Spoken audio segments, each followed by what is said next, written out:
오늘은 중간에 쉬어가는 타임으로 뭐를 간단하게 말씀드리고자 하자면 임베디드의 본질에 대해서 한번 말씀드리면 어떨까 해서 영상을 찍게 되었습니다.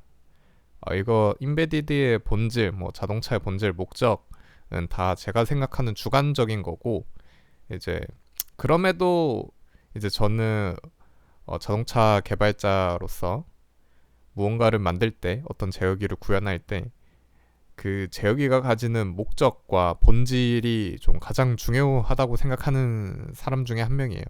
왜냐하면 결국 이 제어기가 해야 하는 행동이 있는데 그거와 방향성이 틀어져 버리면 사실 그거는 좀 본질을 해치는 거라는 생각을 들거든요. 어쨌든 내가 이 목적을 하기 위해서 얘를 만들어 주는 건데, 이런 이 목적을 완료하기 위해서. 근데 그거와 뭐 기능 사양이라든지 뭐 어떤 트러블이나 이슈, 그런 걸로 인해서 얘가 그런 거를 처음에 하고자 했던 목적과 틀려진다면 그거는 좀 의미가 퇴색하지 않나라고 생각하는 사람이라서, 자동차의 본질은 무엇인가에 앞서서 그러면은 임베디드의 본질은 무엇인가에 대해서 좀 말씀을 드리고 싶고요. 그래서 설명을 드리자면, 제가 생각하는 임베디드란 무엇인가? 임베디드는 하나의 행동만 계속하는 거예요. 뭐 차로 치면은 굉장히 여러 가지의 제어기가 있잖아요. 엔진 제어기가 있고, 조향 제어기가 있고, 브레이크 제어기가 있고, 변속기 제어기가 있고, 이외에 수많은 제어기가 있잖아요. 그 제어기들의 목적은 하나의 행동, 브레이크라고 하면은 얘는 이 제어기가 박살날 때까지 브레이크를 계속 잡아주는 게 얘의 역할이에요. 다른 걸로 예를 들자면, 엔진은 얘가 박살날 때까지 RPM을 올리고 계속 똑같이 엔진을 돌려주는 게 얘의 목표고, 조향 스티어링은 내가 사고가 나기 전까지 계속 방향 조절을 하는 게 얘의 목적이에요. 변속기도 마찬가지고. 그러니까 임베디드는 하나의 소프트웨어가 하나의 일을 주구장창하는 거예요. 물론 거기 안에 뭐 때에 따른 많은 로직들이 들어가 있겠죠. 뭐 페일세이프라든지 그런 로직들이 들어가 있지만, 그런 거를 다 포함해서 결국 목적은 무엇인가?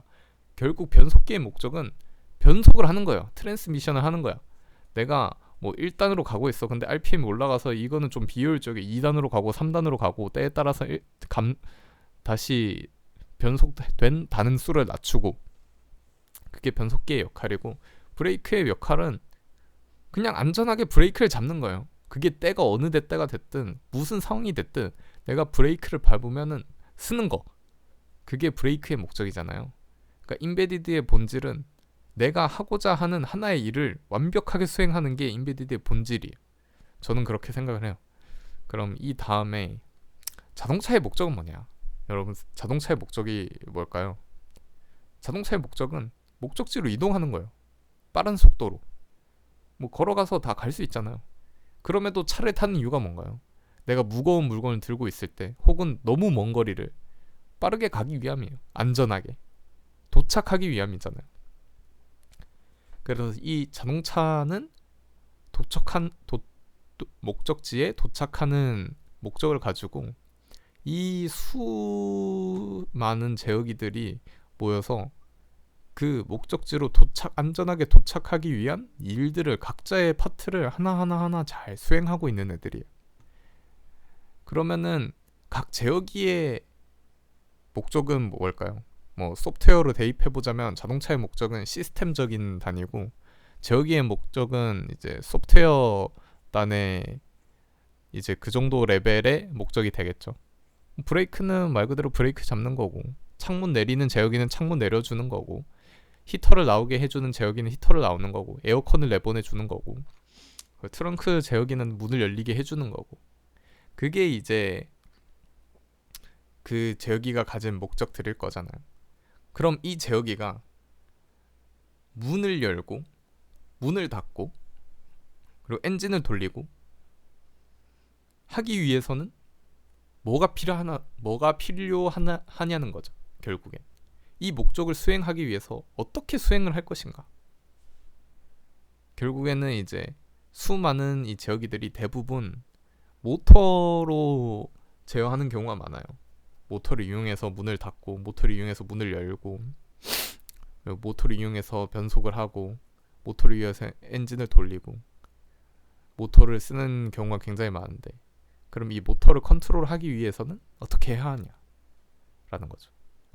보통은 이제 PWM으로 많이 컨트롤을 하는데, PWM이라는 건 이제 100%가 출력을 이제 이용해서 100%가 있을 때 이 PWM을 주기, 그러니까 1초에 몇 번 주기로 얼마만큼 몇 퍼센트 동안 쏠 거냐 라는 거를 이제 그거를 정하는 게 PWM이라고 해요. 그래서 그 PWM을 제어하기 위해서는 어떻게 할 것이냐, 이렇게 하나하나 역순으로 가는 거죠. 그럼 PWM을 제어하기 위해서는 무엇을 컨트롤해야 하는가, 어떤 이제 주변 장치를 컨트롤해야 하는가부터, 그럼 내가 원하는 PWM의 출력 주파수를 맞추기 위해서는 어떻게 해야 하는가가 이제 만약에 여러분이 자동차 제어기 개발을 하고 싶다면 그런 거를 아는 게 가장 중요하겠죠. 그리고 PWM뿐만 아니고 MCU에는 다양한 여러 가지 기능들이 있어요. 이제 PWM이라고 하면 이게 다 모듈 단위로 돼 있어서 내가 PWM 컨트롤하고 싶어. 그럼 그 상위에 이제 TOM, TIM 이런 거를 컨트롤할 줄 알아야 되고, 그 위에 GTM 그리고 GOM 이런 것도 컨트롤할 줄 알아야 되고, 결국 거기에 들어가는 클럭의 이제 클럭 수를 내가 변조할 수 있는가가 중요해요. 내가 원하는 만큼 분할할 수 있는가. 그래서 분주비라는 단어를 아마 많이 듣게 되실 거고요.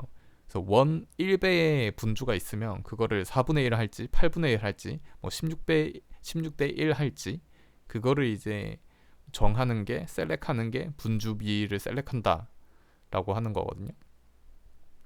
그거를 이제 잘 컨트롤할 수 있는지, 그리고 뭐 요런 PWM 뿐만 아니고 다른 뭐 LED나 여러 LED를 사실 실무에서 쓰는 경우는 거의 없어요. 그런 경우는 거의 없고, 뭐 ADC를 어떻게 읽을 것인가. ADC라고 하면은 이제 아날로그 투 디지털인데, 이제 현실 세계에 디지털 센싱되는 값을, 현실 세계에 센싱되는 값을 디지털로 어떻게 변환할 것인가. 변환할 때 어떤 포트를 이용해서 받아들여서 내가 어떻게 사용할 것인가. 그런 주변 장치들을 하나하나 다 컨트롤할 수 아는 게 이제 나중에 굉장히 큰 힘이 될 겁니다. MCU 신입 개발자로서는. 그래서 이제 결국에는 본질을 파고 가다 보면은 결국 내가 어떤 행동을 해야 할지는 본질에 달려 있다고 저는 그렇게 생각을 해요. 본질을 알면 내가 뭘 해야 할지, 어떻게 해야 할지, 그리고 이걸 위해서는 뭘 하는 게 좋을지, 그리고 어떤 방향으로 나아가야 할지, 그런 거를 이제 완벽하게는 아니더라도 유추를 할 수 있다고 저는 생각을 해요. 그래서 항상 다른 동료분이나 그리고 후배님들한테 말할 때도 그거를 항상 제일 먼저 물어보거든요. 이 제어기의 목적은 뭔가요? 왜 이렇게 해야 할까요? 를 좀 처음에 많이 물어봐요. 왜냐면 그 내부에 로직적으로, 스킬적으로 되어 있는 부분을 아는 것도 너무 좋은 일이고 중요한 일이지만, 그거를 안다고 이 제어기의 동작을 사실 목적을 안다고 할 수는 없거든요.